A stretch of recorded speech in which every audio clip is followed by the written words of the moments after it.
Concerning new CDC report on the first severe human case of bird flu in the U.S. Samples taken from a patient in Louisiana show mutations that could make it easier for this virus to spread from person to person.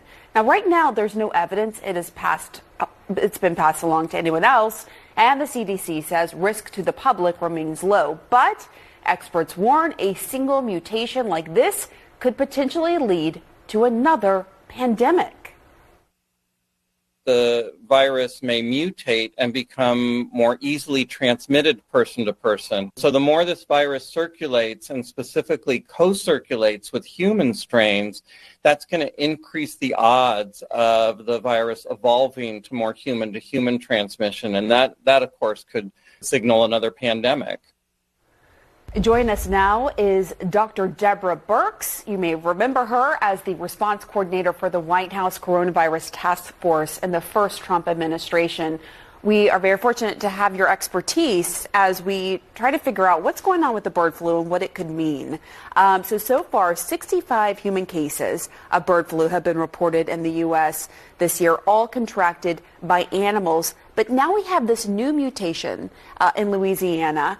How worried should we be about bird flu potentially becoming another pandemic?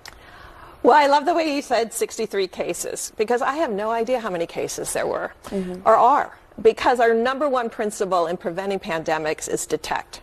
And if you go to the CDC website, you can see that they're monitoring more than 10,000 exposures, but they've only tested 530. What does that mean? That means we're not testing enough. And we know from other viruses that a lot of the spread can be asymptomatic. So we kind of have our head in the sand about how widespread this is from the zoonotic standpoint, from the animal to human standpoint. Now, also remember, most of those cases described to date happened in the spring and the summer, not when we had H1N1 circulating right now, when we're running the flu pandemic with throughout the United States. So we have rising flu cases, and now we have still zoonotic events coming.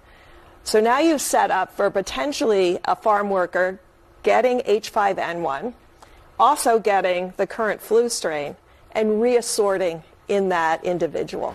To me, that's almost a bigger threat to these mutations happening in individuals over time. When you say reassorting in that person, what does that mean?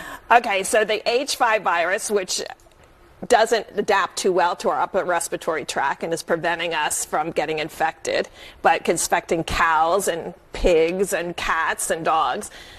So our flu, which has the binding sites for us, for our nasal passages. Viruses are very specific, and so they're very animal or human specific. Now we have human flu circulating. At the same time, we have this zoonotic flu circulating.